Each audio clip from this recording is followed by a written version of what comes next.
Koons. Cheers. Hello everyone and welcome back to the Art History Babes YouTube channel. This is This Week in Art for the week of August 20th. Real quick, if you haven't already, make sure to check out the podcast, the Art History Babes podcast, linked down below for you, as well as our other content. We have a website, a blog, merch, we're on all the social media, all that stuff. So check it out, follow us, it would be super cool of you. Going to start off with some updates from previous week's art news. So if you have been watching the previous episodes, just a couple of updates on some of those stories. Last week, I mentioned Martin Puryear as the potential representative for the United States at the Venice Biennale in 2019.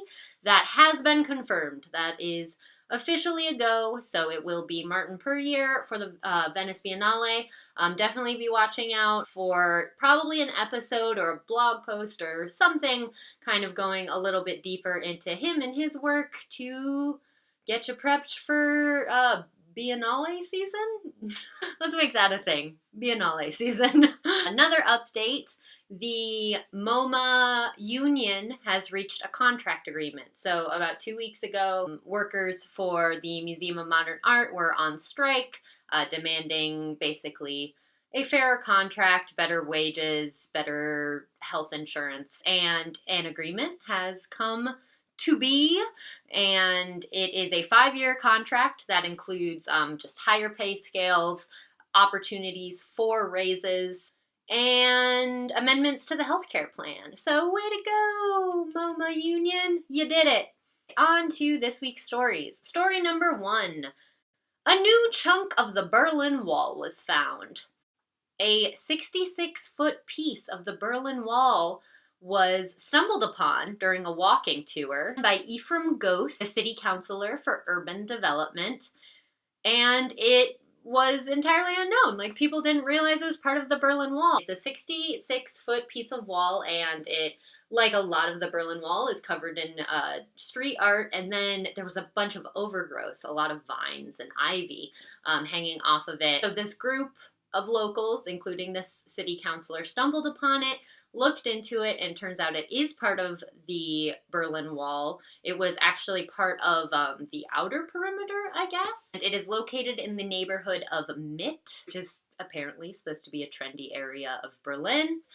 They believe that there might still be undiscovered chunks of the Berlin Wall throughout the city and outside of the city. So that's kind of like an interesting thing, considering the Berlin Wall fell almost 30 years ago, that we're still finding pieces of it. This past week was actually the anniversary of when the Berlin Wall was originally erected to separate East and West Berlin. Obviously, this date isn't celebrated the way that the fall of the Berlin Wall was, for obvious reasons. The wall went up on August 13th, 1961, and fell on November 9th, 1989. Story number 2. A chain of recent museum heists is being potentially linked to China. Around 2009, 2010, efforts to reclaim artwork that had previously been looted from China. There's been a big effort to do that. And interestingly, there have also been several museum heists that have resulted in stolen Chinese antiquities in that time frame. So there has been speculation that those two things are connected. So since 2010, Chinese antiquities have been stolen from the Chinese Pavilion at Sweden's Drottningholm Palace, the Oriental Museum at England's Durham University, the Fitzwilliam Museum at Cambridge, and the China Collection at Norway's Code Museum. It's kind of been an ongoing issue, and it is complicated because the way that China's laws are set up, it is a lot easier to both show and sell stolen artwork.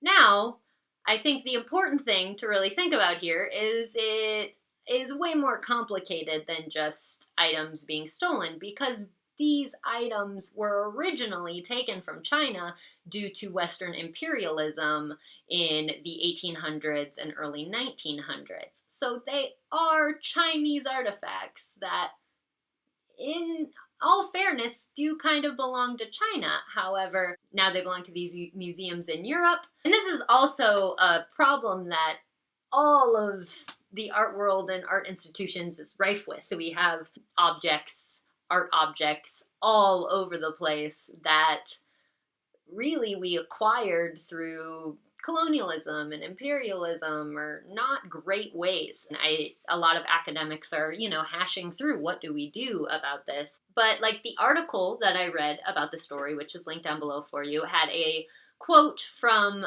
someone who works at the Code Museum in Norway, and he was quoted as saying that it's difficult to work with the Chinese government because they, quote, don't think they are stolen objects, to which my response was, they are stolen objects. They were stolen by imperialists. Don't get me wrong, I don't support museum heists, although they do make for great drama.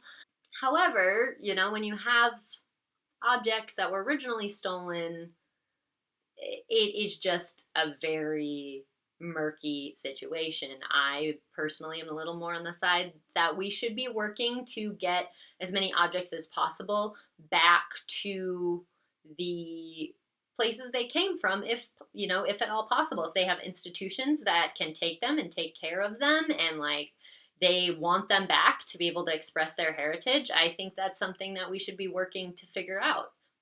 Just personal opinion. Yeah, anyways, this is a big kind of weighty idea. So if you have any thoughts on repatriation of objects, definitely put in the comments down below. We can hash it out. We can figure it out together, guys. It'll be great.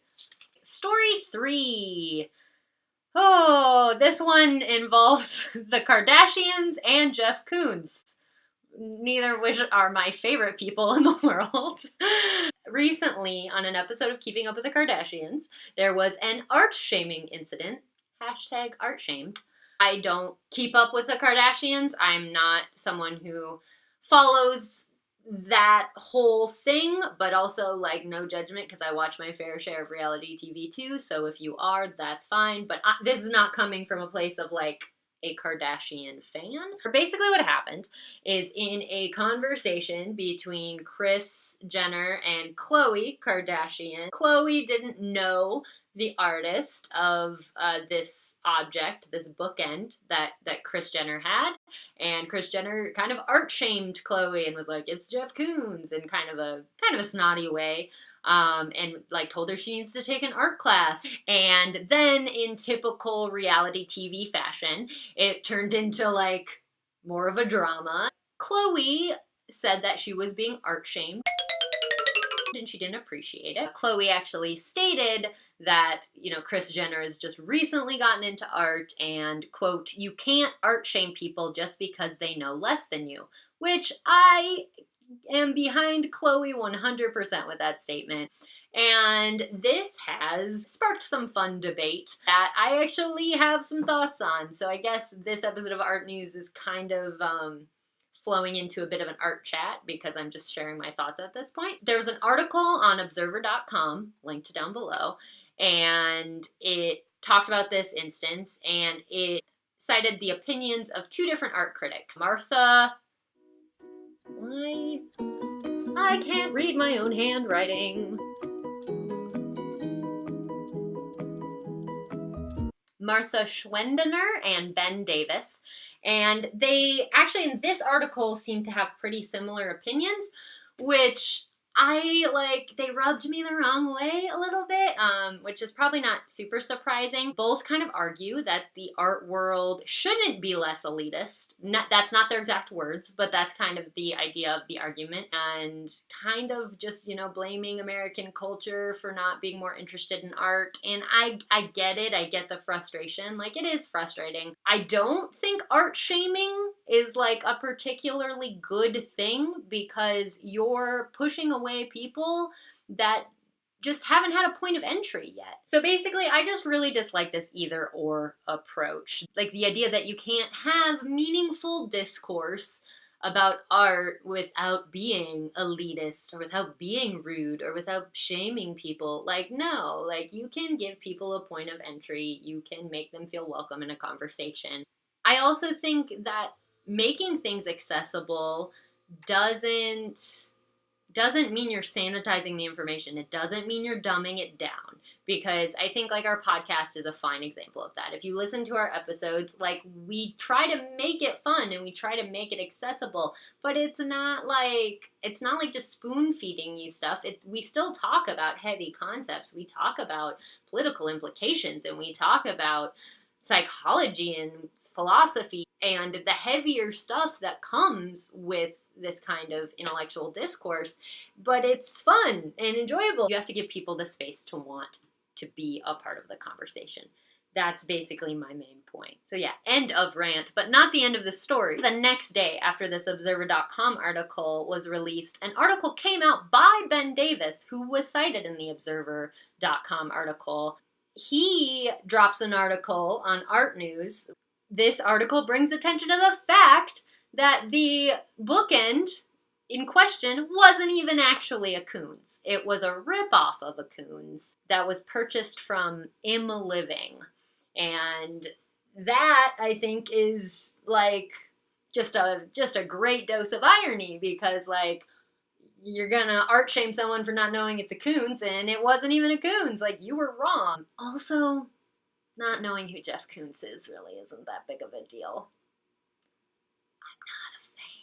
I would definitely like to hear your thoughts about that below, because I think elitism in the art world is something that's being talked about a lot and will be talked about for quite some time. We have a fun story that comes to us from a listener, an artist, Jason TETLAK.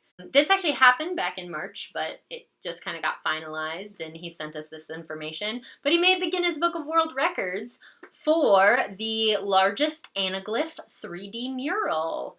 Anaglyph 3D is a stereoscopic 3D effect achieved by means of encoding each eye's image using filters of different, usually chromatically opposite colors, typically the colors red and cyan, which I believe he used in this mural, and then you view the work with 3D glasses.